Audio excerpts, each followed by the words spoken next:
Selamat pagi, Bapak, Ibu, dan saudara yang dikasihi Tuhan. Bersukacita kita pada pagi hari ini dapat kembali bersama-sama untuk merenungkan firman Tuhan. Mari kita persiapkan hati dan pikiran kita akan memujikan sebuah lagu pujian.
Bapak, Ibu, dan Saudara, pada pagi hari ini melalui pedoman saat teduh 4B GKI Residen Sudirman, kita akan merenungkan firman Tuhan dari Yeskiel 45 ayat 1 sampai dengan 8 yang nanti akan dibacakan oleh Bu Legiman dengan tema Allah bagi hidupku.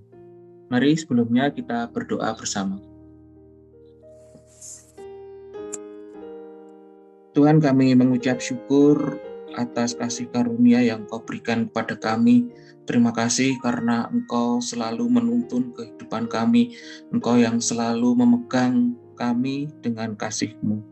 Bapa, kiranya pada pagi hari ini juga kami akan merenungkan firman-Mu, Bapa. Kiranya Engkau menguasai pikiran kami sehingga Engkau mampukan untuk mengerti akan kebenaran firman-Mu.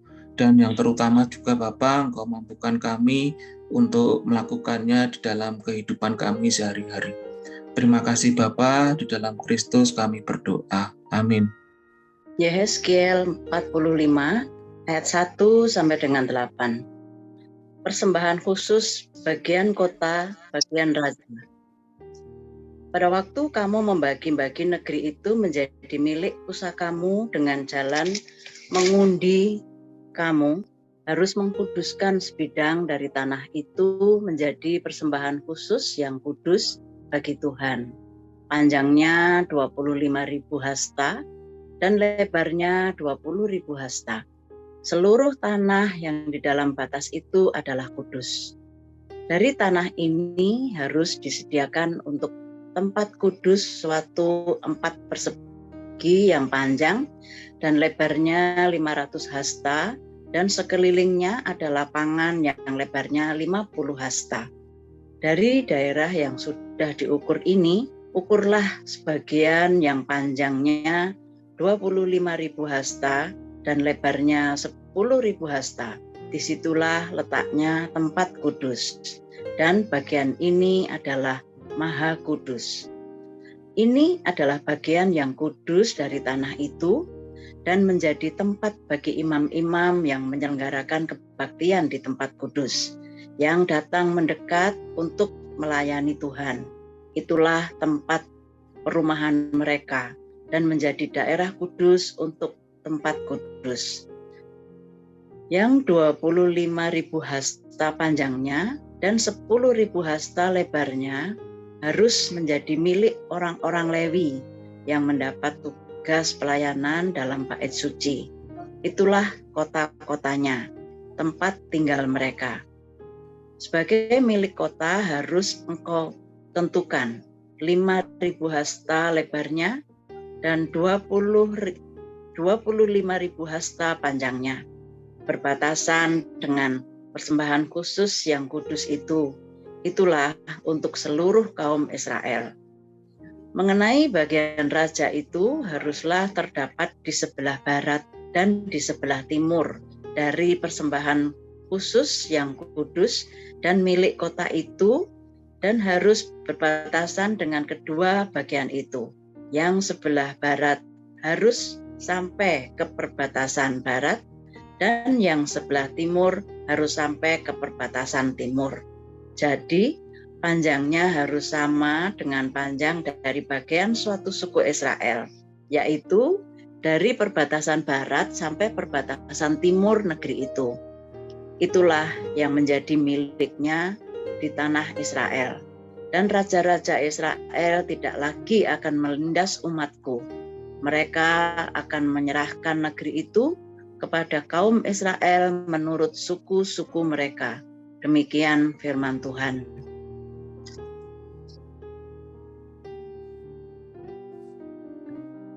Terima kasih Bu Legiman. Mari Bapak Ibu kita merenungkannya. Adakah hal berharga bagi kita hingga kita bersedia melakukan apapun untuk mendapatkannya, atau kita akan melakukan apapun untuk menjaganya? Siapapun, kita pasti memiliki sesuatu atau seseorang yang dianggap sangat berharga. Kita pasti akan menjaga hal yang berharga dalam hidup kita. Masih ingatkah kita pada cerita tentang anak yang hilang dalam Injil Lukas 15? Bukankah perumpamaan tersebut memperlihatkan betapa berharganya anak-anaknya bagi ayahnya? Lalu, masih ingatkah kita tentang perumpamaan tentang harta terpendam dalam Matius 13 ayat 44? Karena gembiranya seorang yang menemukan harta terpendam, dia menjual hartanya dan membeli ladang tempat harta itu terpendam. Pada akhirnya, memiliki hal yang berharga akan mendorong siapapun untuk melakukan apapun demi menjaga miliknya yang berharga. Yang menjadi pertanyaannya adalah seberapa berharganya Tuhan bagi kita. Adakah tempat bagi Tuhan dalam hidup kita? Allah melalui Yeskiel menyampaikan bahwa pemulihan yang akan dialami oleh bangsa Israel pasca pembuangan juga berkaitan dengan pemulihan kehidupan keagamaan. Allah menyampaikan ketetapan tentang bagian kota yang harus dikhususkan bagi Allah. Allah menetapkan ukuran-ukuran tanah dan membagi wilayah-wilayah yang diperuntukkan untuk Allah, imam, raja, dan rakyat. Hal ini dilakukan untuk mengingatkan bangsa Israel tentang eksistensi Allah di tengah kehidupan umat, sekaligus untuk mengingatkan umat bahwa Allah adalah pusat kehidupan mereka. Melalui ketetapan yang disampaikan oleh Allah melalui Yeskiel kepada bangsa Israel, umat Allah diajak melihat kembali seberapa besar arti dan makna kehadiran Allah dalam kehidupan umat Allah. Perilaku masa lalu bangsa Israel telah memperlihatkan bahwa Allah tidak memiliki tempat penting dalam kehidupan umat. Relasi dengan Allah juga tidak dipandang sebagai hal utama dan berharga. Seberapa berharga Allah bagi umat dan seberapa penting hubungan umat dengan Allah perlu kembali menjadi perhatian dan perenungan. Umat di masa sekarang perlu melihat kembali semuanya, oleh karena semuanya itu akan menentukan bagaimana hidup dan perbuatan umat dalam kehidupan sehari-hari. Jadi Bapak, Ibu, dan Saudara, jika Allah memang berharga bagi kita, maka hati dan pikiran kita haruslah tertuju pada Allah dan bukan pada diri kita sendiri. Apabila hubungan Allah dengan kita sangat penting, maka persekutuan dengan Allah harus terus dibangun dengan penuh ketulusan. Mari kita merenungkannya. Tantangan terbesar kita di masa sekarang adalah besarnya tuntutan dan tekanan hidup. Tuntutan dan tekanan hidup seringkali mengubah orientasi kita kepada Allah hanya pada hal-hal yang bersifat material. Tetapi tidak sedikit dari umat Allah yang kehidupan spiritualnya semakin menurun dan bahkan terabaikan. Semuanya memang tidak mudah, namun ketetapan yang disampaikan Allah kepada umat melalui Yeskiel bisa menjadi sebuah pembelajaran tentang pentingnya Allah dalam kehidupan umat dan perlunya umat menempatkan Allah sebagai pusat kehidupannya. Mari Bapak Ibu kita berdoa mohon pertolongan Tuhan. Bapak mengucap syukur untuk firman-Mu yang Kau sampaikan kepada kami pada pagi hari ini. Bapak, kiranya Bapak menolong dan memampukan kami untuk senantiasa menjadikan Engkau sebagai pusat kehidupan kami. Bapak juga yang akan memampukan kami dalam menjaga dan merawat relasi kami dengan Engkau, apapun situasi dan kondisi yang sedang kami hadapi. Terima kasih Bapa, di dalam nama Kristus kami berdoa. Amin. Bapak, Ibu, dan Saudara, mari kita mengambil komitmen untuk kita akan mengikuti peribadahan di gereja maupun di sektor dengan tekun. Kemudian secara pribadi ataupun bersama keluarga, kita akan terus memelihara waktu-waktu doa kita, serta meluangkan waktu untuk mempelajari Alkitab. Ucap syukur untuk kita terus dapat berkomitmen untuk terus bersama-sama untuk merenungkan Tuhan dan membaca Alkitab di setiap pagi. Terima kasih untuk saat teduh kita pada pagi hari ini. Tuhan Yesus memberkati. Amin.